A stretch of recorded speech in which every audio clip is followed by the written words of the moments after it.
खुशी, खुशी उठ जाओ, स्कूल के लिए देर हो रही है। छोटी अम्मी, ऐसे नहीं उठेगी वो, अब्बू की लाडली है, उनसे ही उठेगी।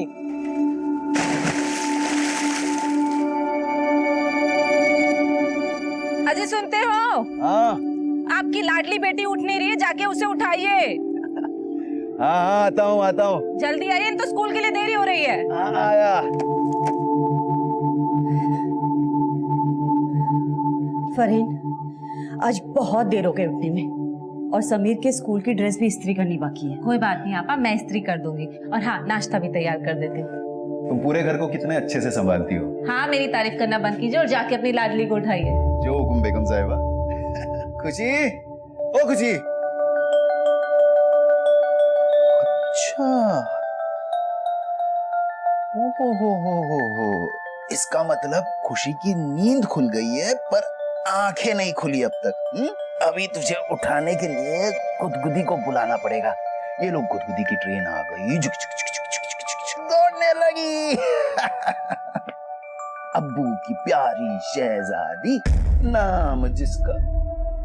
हाय अल्लाह, मैंने आपको इसको उठाने के लिए भेजा था या सुलाने के लिए? अरे वही कर। चलो खुशी, उठ जाओ, देर हो रही है स्कूल के लिए।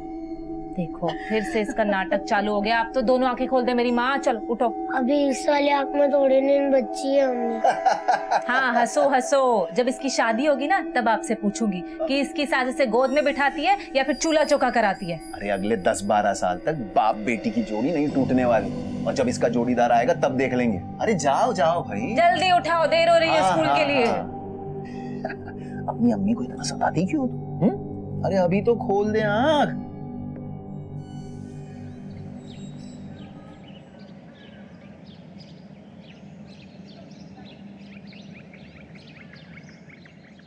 लगता है आज पैदल ही जाना पड़ेगा। पैदल? तब तो तुम्हारे लिए बहुत मुश्किल हो जाएगा। मेरे लिए? क्यों? क्योंकि आपको मुझे गोद में उठाना पड़ेगा। मैं अब्बू नहीं हूँ जो तुझे गोद में उठाया फिरूंगा। चल चुपचाप।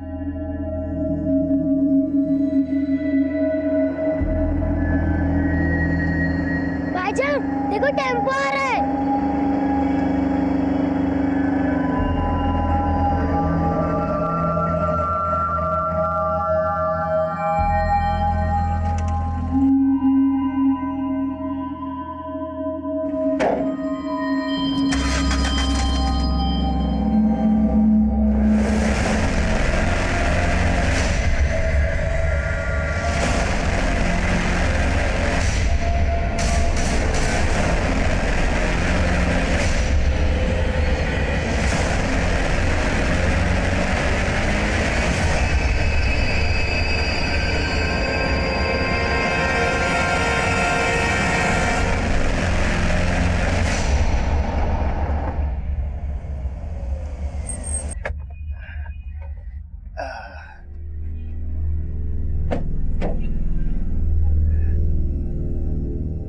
ध्यान से जाना।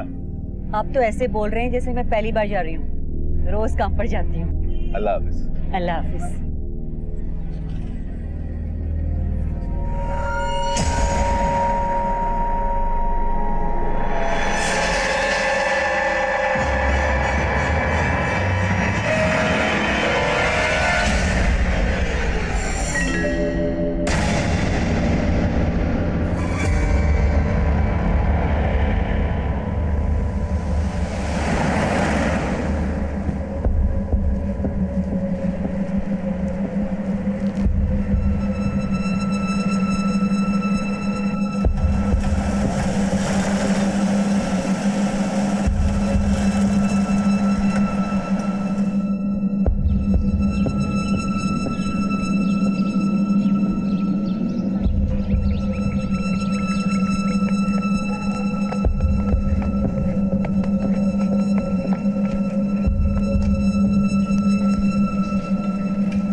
कहाँ जा रही है अकेले अकेले? रेवत गांव, मेरे दोस्त रोहित के घर। आज उसका जन्मदिन है। चल मैं तुझे गांव के छोर तक छोड़ देता हूँ, उसके बाद तू खुद चली जाना। अरे चिंता मत कर, पैसा नहीं मांगूंगा, आजा।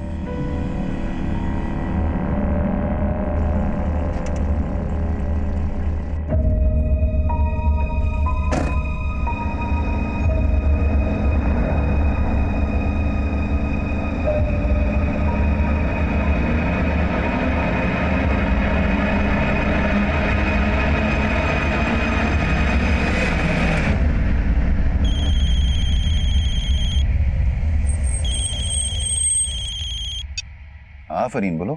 सुनिए जी, खुशी कहीं मिल नहीं रही है। कहीं मिल नहीं रही मतलब? कहाँ गई खुशी? दोपहर को बोल के गई थी कि रोहित के घर जा रही हूँ। अम्मी, अम्मी, आज रोहित के घर पार्टी है। आज उसका जन्मदिन है, मुझे जाना है। अच्छा ठीक है, लेकिन अकेले कैसे जाओगी? मुझे मत देख, आज मुझे अपने दोस्त के साथ बाहर जाना है। ज्यादा भाव मत खा भाईजान, मुझे रास्ता पता है, मैं अकेली जा सकती हूँ। नहीं नहीं खुशी, अकेले नहीं जाना। अम्मी प्लीज जान दो ना। नहीं खुशी। मेरी अच्छी अम्मी, मेरी प्यारी अम्मी, आप तो कितनी अच्छी हो ना, प्लीज जान दो ना। अच्छी अम्मी, प्लीज, अच्छा मेरी प्लीज। माँ, 5 बजे तक घर आ जाना। लेकिन ठीक है, थैंक यू अम्मी। ये जब 5 बजे वो घर नहीं लौटी तो मैंने रोहित के घर फोन किया था, तो उसकी मम्मी बोली कि खुशी यहाँ आई नहीं। ठीक है, तुम लोग उसे ढूंढो, मैं बस आता हूँ।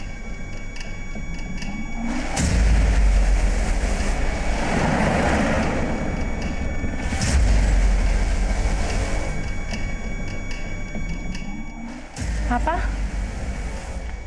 खुशी का कुछ पता चला?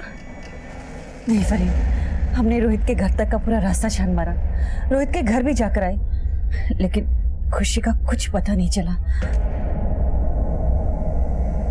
अल्लाह, अब मेरी खुशी। खुशी,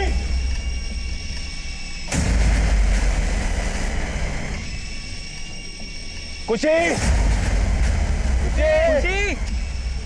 खुशी, खुशी, खुशी, खुशी, खुशी, खुशी, खुशी, खुशी, ए खुशी, खुशी, खुशी, खुशी, खुशी, खुशी, खुशी, खुशी।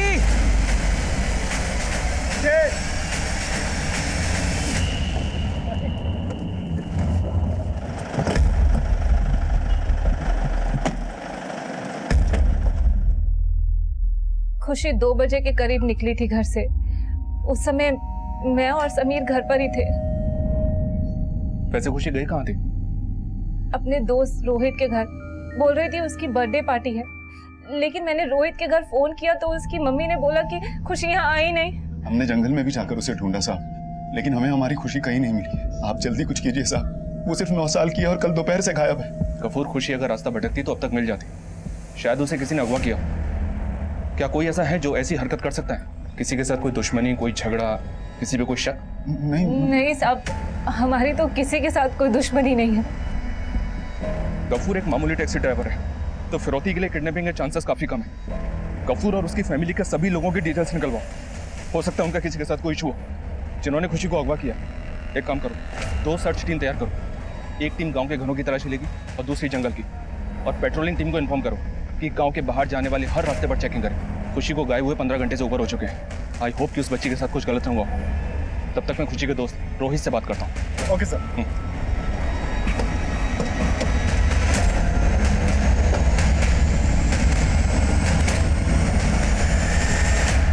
रोहित बेटा, क्या सच में कल खुशी तुम्हारे घर नहीं आई थी? नहीं अंकल, कल खुशी नहीं आई थी। उसने तो मुझे प्रॉमिस भी किया था कि वो पक्का आएगी। देखना, मैं बड़ी होके सिंगर बनूंगी। अच्छा, तो आज मेरी बर्थडे पार्टी में तू ही सिंगिंग करना। ठीक है, पर मैं बर्थडे वाला गाना नहीं गाऊंगी, मैं मेरे अब्बू वाला गाना गाऊंगी। अम्मा मेरी पूछती है, सुन मेरी बेटी है। बस बस बस, अभी नहीं, शाम को बर्थडे पार्टी में गाना। ठीक है। मैंने बहुत मिस किया कल खुशी को, लेकिन वो आई ही नहीं। जब खुशी की बड़ी अम्मी नीलोफर आंटी आई थी, उनको भी मैंने यही बताया था।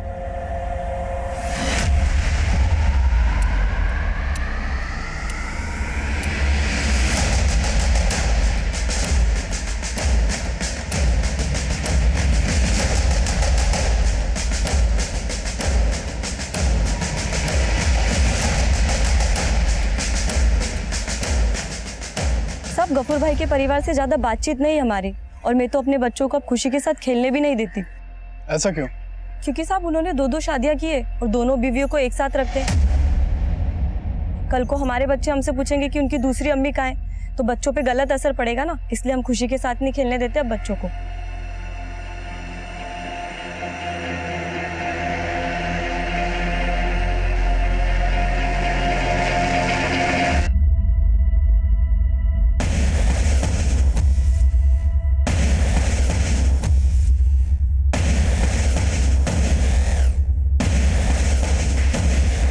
बोलो विनय। सर, एक आदमी ने खुशी को सोनू नाम के टेम्पो ड्राइवर के साथ जाते देखा था। हमें उसका टेम्पो मिला है। उसका टेम्पो जब्त करो और उसकी फॉरेंसिक जांच करवाओ। सर मैंने खुशी की फैमिली के बारे में पता किया। फैमिली में रिश्ते थोड़े अटपटे हैं। गफूर की 2 बीवियां हैं, पहली नीलोफर, दूसरी फरीन। सर नीलोफर से एक बेटा है समीर और फरीन की बेटी है खुशी। क्या दोनों बीवियों की आपस में बनती नहीं है? एकदम उल्टा सुनने को मिला है सर। दोनों काफी मिलजुल के रहती हैं। फरीन घर का सारा कामकाज संभालती है और नीलोफर सिलाई का काम करके पैसे कमाती है। और सर पता चला है कि गफूर का एक बड़ा भाई है जमील।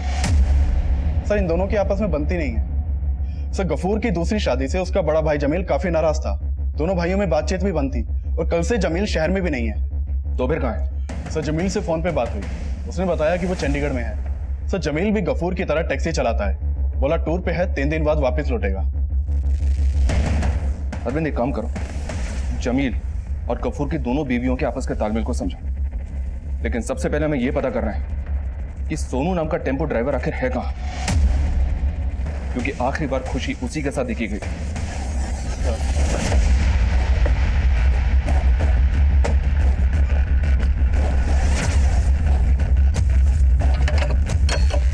सोनू गायब है मतलब पक्का उसने कुछ किया है। उसका फोन नंबर सर्वेलेंस पे डालो तुरंत। Okay sir. Tempo driver Sonu खुशी मिसिंग केस का प्राइम सस्पेक्ट बनकर सामने आया, लेकिन ऐसे इस केस में कई सोनू और मोनू थे और खुशी मिसिंग केस का मुद्दा मीडिया और राजनीतिक गलियारों में भी छाने वाला था।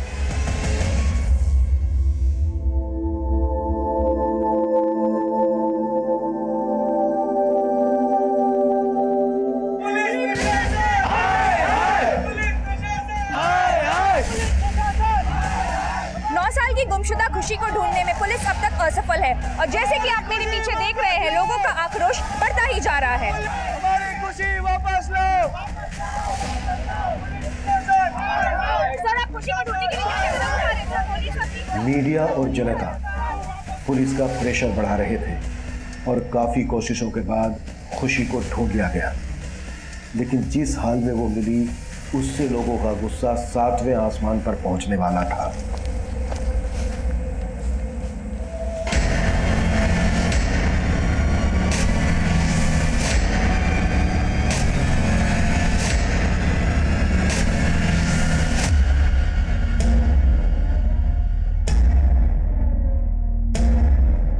ये आपकी बेटी खुशी ही है?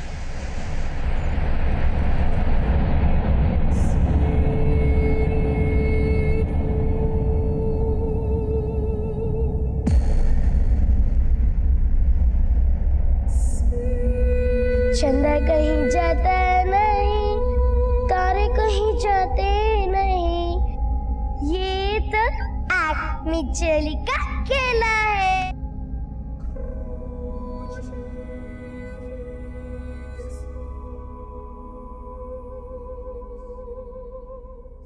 एक 9 साल की बच्ची के साथ जो हैवानियत की गई, अगर उसे शब्दों में बयां किया जाए तो किसी भी इंसान के रोंगटे खड़े हो जाएंगे। उस बच्ची ने जो सहा होगा वो इतना असहनीय है कि इस बर्बरता को हमारा समाज कतई बर्दाश्त नहीं करेगा।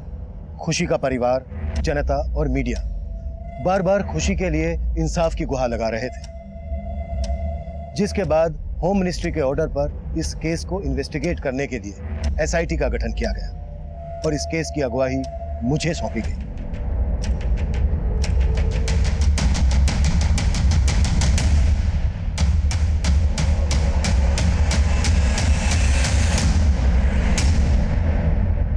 बहुत ही ब्रूटल मर्डर है सर। सिर्फ 9 साल की थी खुशी। किसी ब्लंट या धारदार चीज से बच्ची का सर खोल दिया गया और इतना सब करके भी जब कातिल का दिल नहीं भरा तो उसने बच्ची की दोनों आंखें कुरेद के बाहर निकाली।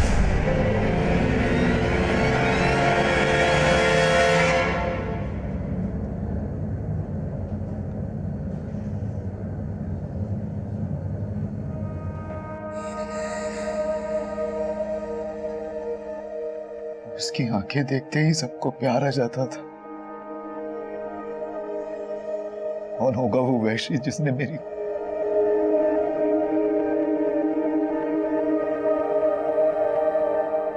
अम्मी पानी बहुत गर्म है, थोड़ा ठंडा पानी डालो ना। क्या खुशी, गुनगुना पानी तो है, ज्यादा ठंडे पानी से नहाओगी तो सर्दी लग जाएगी। पर अम्मी इतने गर्म पानी से नहाऊंगी तो जल जाऊंगी। मेरी बच्ची तो गुनगुने पानी से भी डरती थी,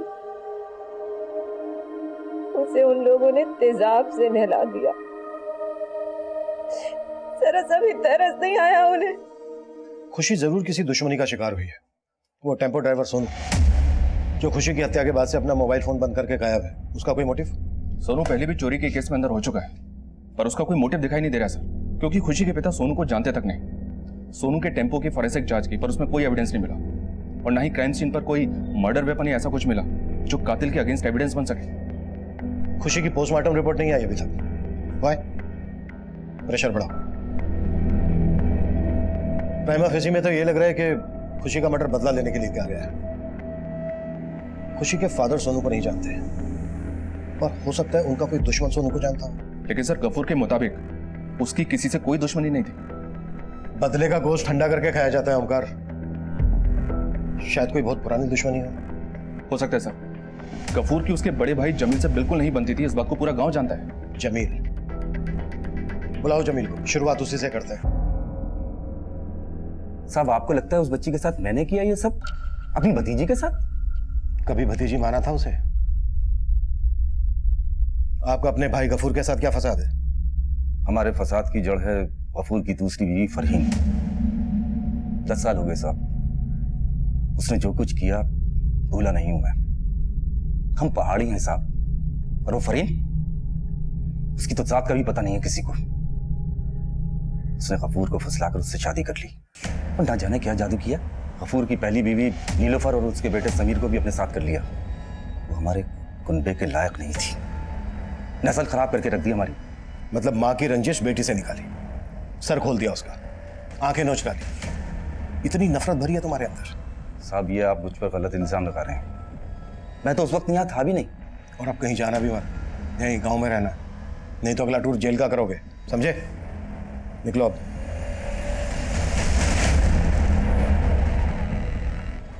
नजर रखना इस पर।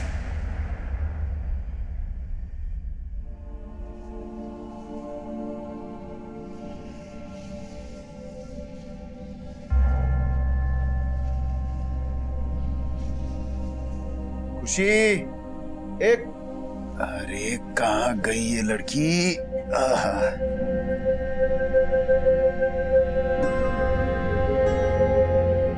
यहाँ क्या कर रही हैं आप? भूत से छुप रहे हो, यहाँ एक बच्चा भूत है। अरे भूत कुछ नहीं होता। उस बच्चे के भूत को भी उसके अब्बू यही कहते होंगे ना कि इंसान कुछ नहीं होता।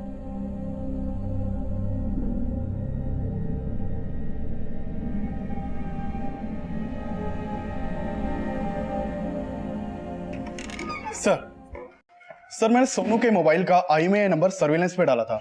उसने अपने मोबाइल में एक नया सिम कार्ड डाला है, उसकी लोकेशन कालका की है, वहां की लोकल पुलिस को इन्फॉर्म कर दिया है। गुड।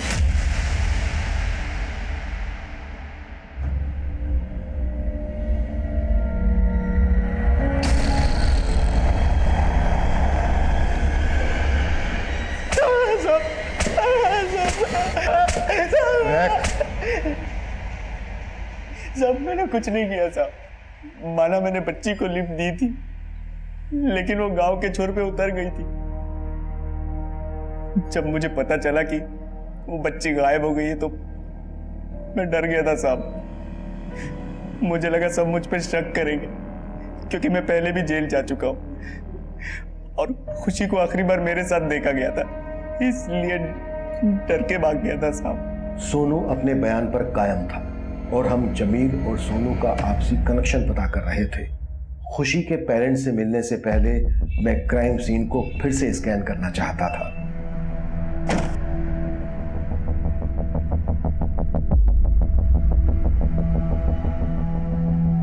इस जगह से खुशी का गांव कितनी दूर होगा? ये इलाका टेकरी गांव में आता है और खुशी बरौनी गांव की रहने वाली है।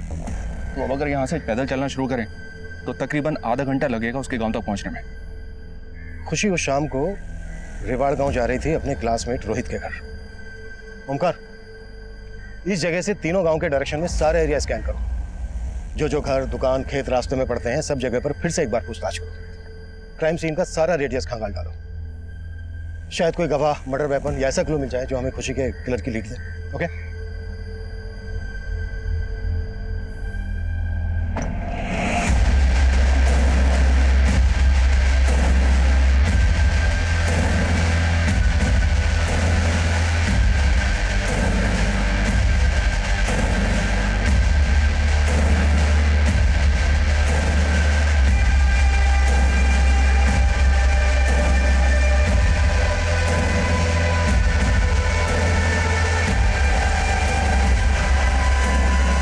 मैं जानता हूं पहले भी ये सवाल आपसे कई बार पूछा गया होगा। आपकी किसी के साथ कोई दुश्मनी है जो खुशी के साथ हुई इस बेरहमी की वजह बनी हो?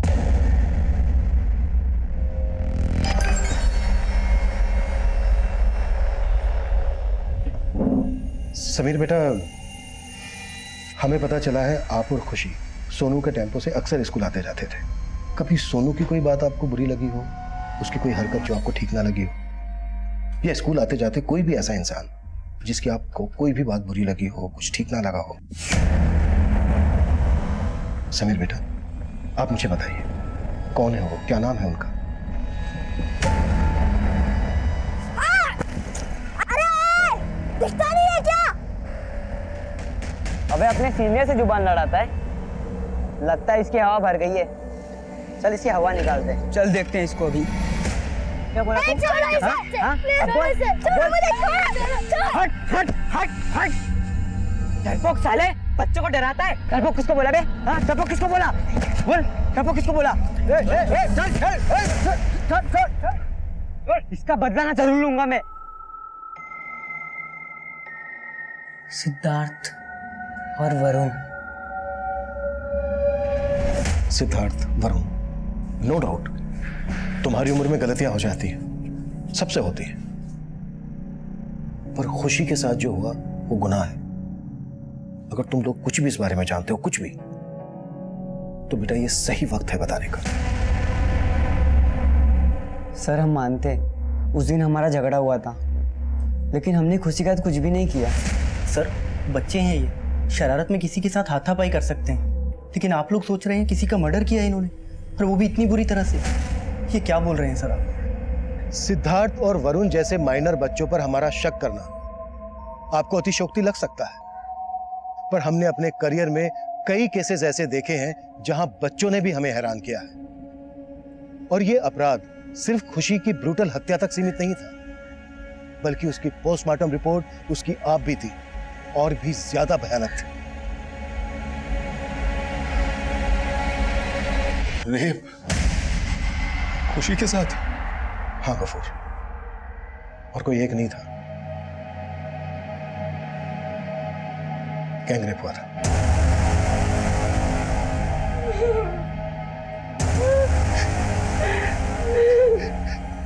गफूर, क्या अभी भी आपको किसी पर शक नहीं है? देखो जो खुशी के साथ हुआ वो आप कुछ बोलते क्यों नहीं हो? सब कुछ बताइए ना इन्हें। वो आपका भाई है तो क्या हुआ, बताइए इन्हें। आपको इनके भाई जमीर पर शक है? साहब मैंने कुछ नहीं किया, मैंने कुछ नहीं किया साहब, मैंने कुछ नहीं किया साहब, साहब मैंने कुछ नहीं किया, मैंने कुछ नहीं किया साहब, मैंने कुछ नहीं किया साहब। साहब मैं तो शहर में भी नहीं था साहब। तो शहर में नहीं था तो तूने सोनू से करवाया होगा। अब तू ये बोल, सोनू के साथ कौन कौन मोनू थे? मैं किसी सोनू मोनू को नहीं जानता साहब। माना तू जमील को नहीं जानता, लेकिन एक बच्ची पर गंदी नियत थी तेरी। अपने गुनाह को छिपाने के लिए ही इतनी बुरी तरह से मारा तूने उसको, है ना? मैंने कुछ नहीं किया साहब।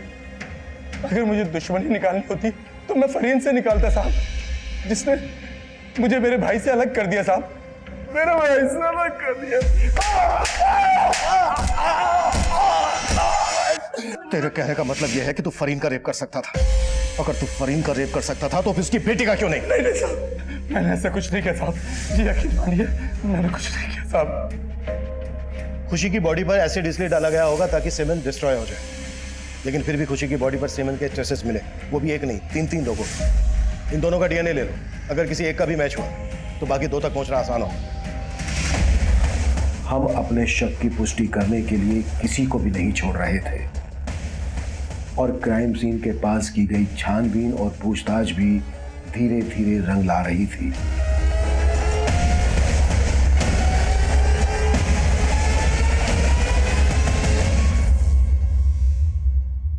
जमील और सोनू ही नहीं, ये काम सूद भी तो कर सकता है। उसका नाम क्यों नहीं लिया आपने? देखिए, बात चाहे कितनी भी पुरानी हो, लेकिन घाव देने वाले अक्सर झटका देते हैं।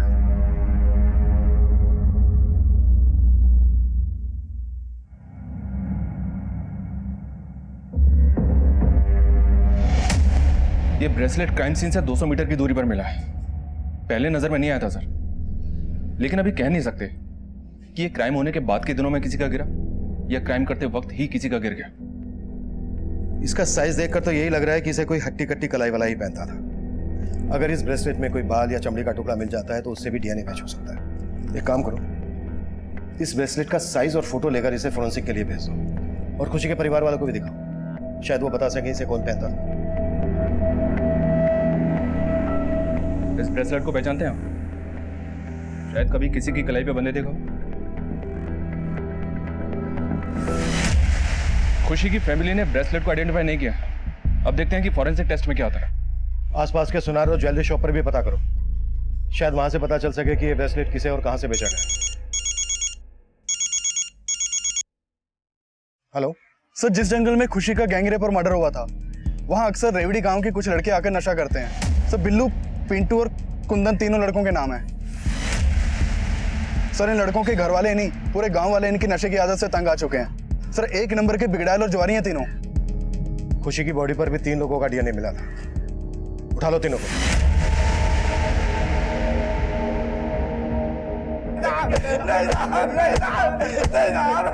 हमने कुछ नहीं किया था, हमने कुछ नहीं किया था। इन लोगों ने अब तक कुछ नहीं कबूला है सर।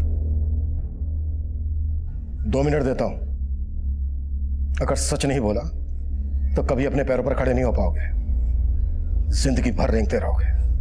विनायक, इनकी चीखें मुझे केबिन तक सुनाई देनी चाहिए।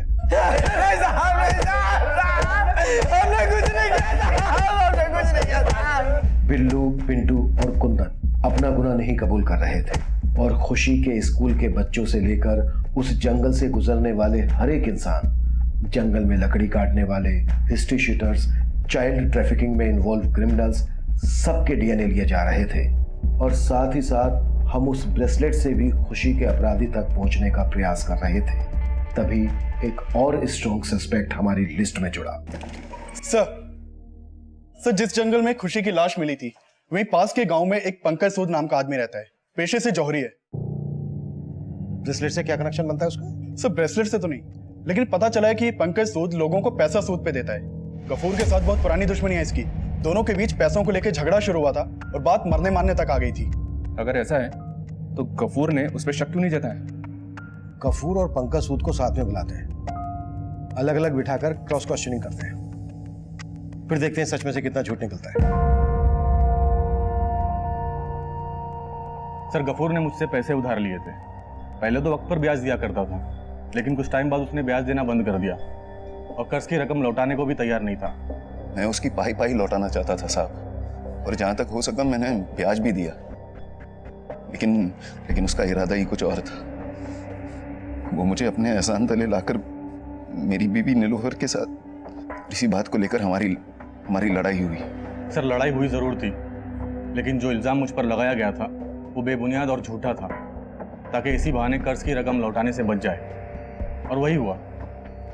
सर गफूर को भले ही अपनी इज्जत प्यारी ना हो, लेकिन मुझे तो है, इसलिए भूल गया सब कुछ, अपने पैसे भी और दोस्ती भी। मैं कुछ नहीं भूला साहब, 1 साल के अंदर उसका पूरा कर्जा सूद समेत लौटा दिया। फिर भी वो लोगों से कहता फिरता कि मैं उसके सारे पैसे खा गया। कभी सोचा नहीं था कि वो इतना गिरा हुआ निकलेगा। बड़े ऊंचे दर्जे का खेल खेला है सर गफूर ने मेरे साथ। अगर तुमने नीलोफर की इज्जत पर हाथ नहीं डाला था तो फिर गफूर के पड़ोसी ने तुम्हारे खिलाफ गवाही क्यों दी? जो तुम बोल रहे हो ना पंकज सूद, वो पहले से पता कर चुके हैं। वो सब झूठ है सर। उन लोगों ने मेरे खिलाफ झूठी गवाही दी थी। एक 60 साल की औरत ने गवाही दी थी, और इतना ही नहीं, झाड़ू से पीट कर बाहर निकाला था उसने। तुम्हें अपने डीएनए सैंपल्स देने होंगे। फिलहाल के लिए जा सकते हो। धन्यवाद सर। एक मिनट। ब्रेसलेट बड़ा अच्छा है आपका। आप ही का है? जी हाँ सर, मेरी है। दिखाओ। मेरे पास भी एक ब्रेसलेट था, खो गया अभी, लेकिन फोटो है मेरे पास। ये देखिए। ऐसा बना पाएंगे मेरे लिए? जी बिल्कुल सर। गुड। आपने पहले भी कभी इस डिजाइन का ब्रेसलेट बनाया क्या? जी नहीं सर, ये डिजाइन मैं पहली बार देख रहा हूँ। लेकिन सर आप फोटो सेंड कर दीजिए, मैं बिल्कुल हुबहू बना दूंगा। ठीक है, अभी नहीं, बाद में बनवाता हूं। अब इस केस का सारा दारोमदार अब तक सामने आए हमारे सारे सस्पेक्ट्स की डीएनए रिपोर्ट्स पर निर्भर कर रहा था, पर जो हम सोच रहे थे परिणाम उसके बिल्कुल विपरीत घटने वाला था। सर, खुशी की बॉडी से मिले डीएनए सैंपल्स किसी भी संदिग्ध के डीएनए से मैच नहीं हो रहे हैं।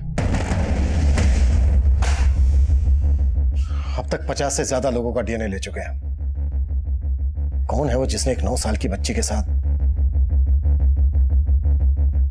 अब हमारे लिए मुश्किलें और बढ़ने वाली हैं। ये केस डेड एंड पर नजर आ रहा था, कोई भी नया सिरा नहीं दिख रहा था, पर तभी इस केस को एक उम्मीद मिली। सर, क्राइम सीन से हमें जितने भी एविडेंस मिले थे उनमें एक प्लास्टिक बॉटल थी।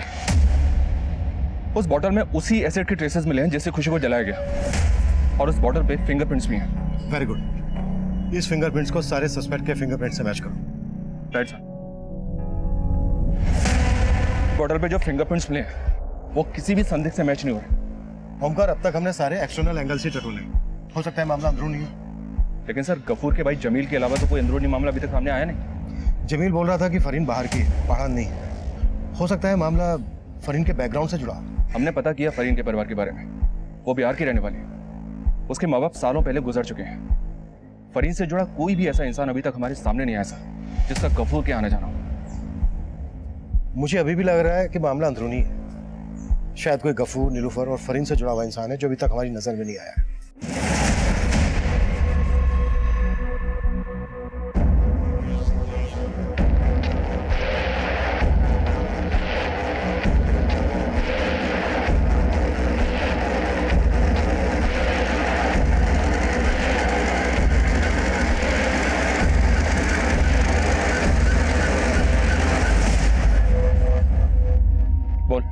परिवार में कुछ गड़बड़ नजर नहीं आया?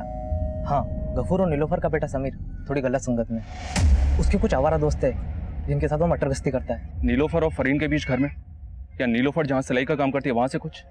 ना ही पड़ोसी ने कुछ बोला, ना ही उन लोगों ने जहाँ नीलोफर काम करती है। फिर भी चांस लेते हैं। पूरे परिवार के फिंगरप्रिंट्स और डीएनए सैंपल्स ले लो। जैसा कि खबरी ने बताया था कि समीर के कुछ आवारा दोस्त भी हैं, समीर के साथ उनके भी फिंगरप्रिंट्स लो। तो कैसे देखते हैं निशाने पर बैठता है क्या। सर, समीर भाई है खुशी का, वो अपनी बहन के साथ ऐसा करेगा?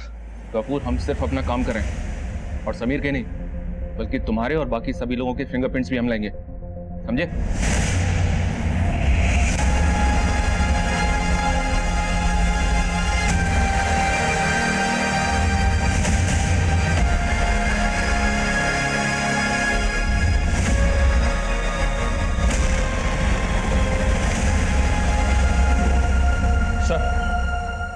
समीर के दोस्तों में से एक दोस्त के फिंगरप्रिंट्स एसिड की बोतल पर मिले फिंगरप्रिंट से मैच हो गए। हीरू नाम है इसका, सिर्फ 14 साल का है।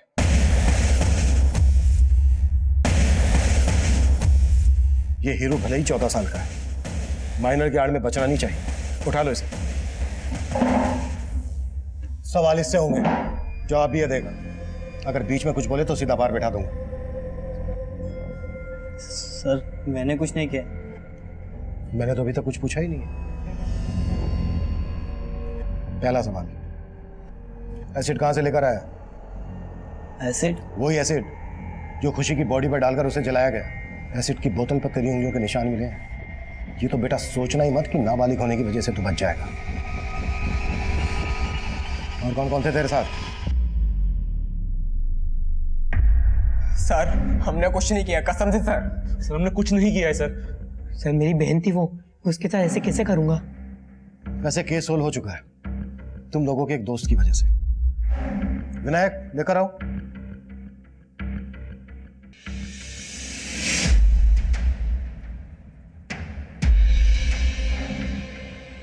ये भी दोस्त है ना तुम लोगों का? सब बता दिया इसने हमें। देखो तुम्हारे डीएनए सैंपल्स तो हैं ही हमारे पास, जो खुशी की बॉडी पर मिले डीएनए से मैच होता है। तुम नहीं बोलोगे तो तुम्हारा डीएनए बोलेगा। सजा तो तुम्हें होगी, हाँ कन्फेशन कर लोगे तो शायद सजा में थोड़ी सी रियायत हो जाए। मर्जी तुम्हारी है, बोलो क्या करना है।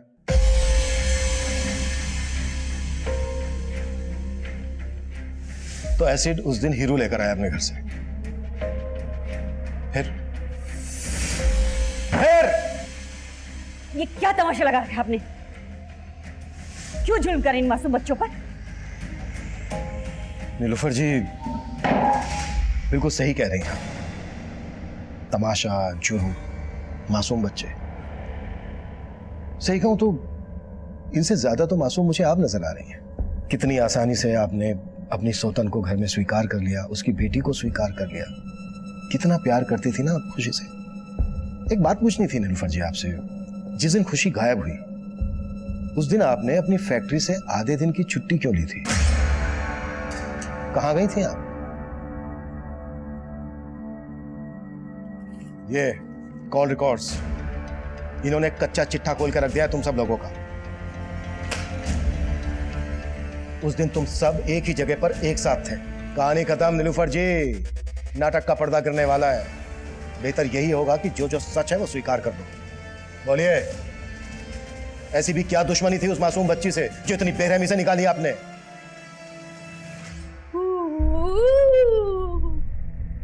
खुशी, वो लड़की फूटी आंख नहीं भाती थी मुझे। और जब से गफूर ने दूसरी शादी की तो अपने घर में पराए हो गए थे हम लोग। और जब खुशी पैदा हुई तो गफूर का सारा प्यार उस माँ और बेटी तक ही रह गया था। तुम पूरे घर को कितने अच्छे से संभालती हो। मेरी तारीफ करना बंद कीजिए और जाके लाडली को संभालिए, उठाइए। फरीन, गफूर की दूसरी बीबी, वो तो घर की मालकिन ही बन गई।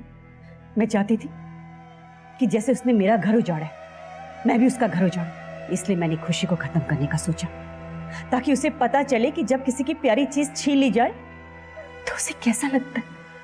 हम लोग कब से मौके की तलाश में थे और उस दिन मौका मिल गया। थैंक यू अम्मी। ये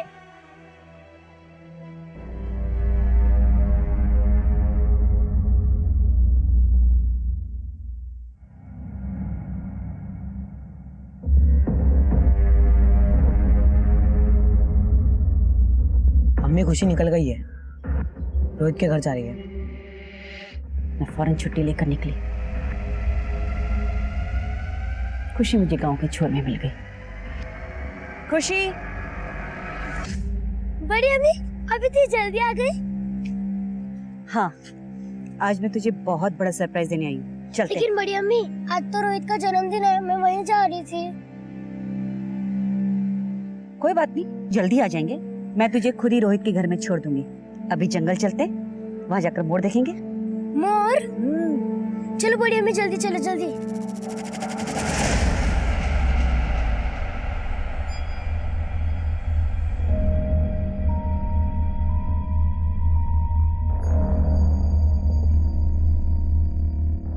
और फिर समीर वहां अपने दोस्तों के साथ आया।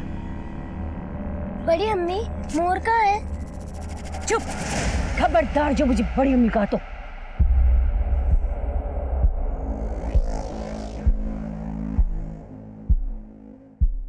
क्या कर दिया था उन लड़कों ने। अब उस मनहूस को जिंदा रखना खतरे से खाली नहीं था। 10 साल से जो नफरत भरी थी अंदर, सब निकाल दिया उस पर।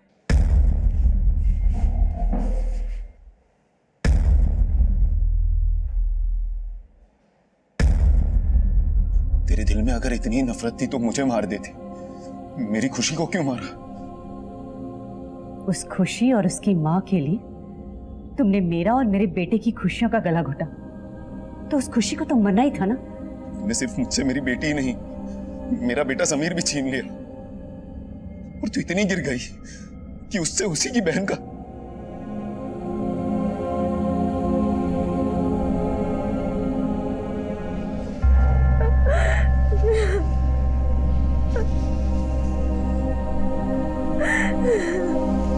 क्राइम सीन पर जो हमें ब्रेसलेट मिला था वो 28 वर्षीय मुन्ना का था। 19 वर्षीय नौसाद ने खुशी की आंखें कुरेद कर निकाली थी। 14 वर्षीय हीरू ने खुशी की बॉडी पर एसिड डाला और 14 ही वर्षीय खुशी के भाई समीर ने इन सब के साथ मिलकर अपनी बहन का रेप किया था। और इस अमानवीय अपराध को शह दी थी नीलोफर ने, जो खुशी की सौतेली मां थी।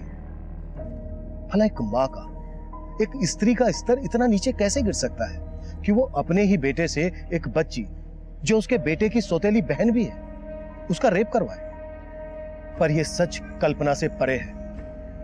यह हकीकत है कि हमारे समाज में आजकल ऐसे अपराध हो रहे हैं जो हमें सोचने पर मजबूर कर रहे हैं कि इंसान का स्तर आजकल कितना नीचे गिरता जा रहा है। ऐसी विकृत सोच को रोकने के लिए एक जिम्मेदार विचार की जरूरत है, और ऐसी विकृत सोच रखने वालों से बचने के लिए क्या किया जाए, इसका हल हम सबको मिलकर ढूंढना होगा। शायद गफूर इसका हल बहुत पहले ढूंढ सकता था। उसने अपनी पहली पत्नी नीलूफर और उसके बेटे समीर के बर्ताव में कभी ना कभी कोई ना कोई ऐसी दस्तक जरूर महसूस की होगी, पर वो समझ ही नहीं पाया कि घात लगाने वाले उसके घर में ही मौजूद थे। अब मैं एसीपी अभिमन्यु जिंदल आपसे विदा लेता हूं। आपसे फिर मुलाकात होगी एक नए केस के साथ। क्राइम पेट्रोल 10 तक। मकसद बताना नहीं, बचाना है।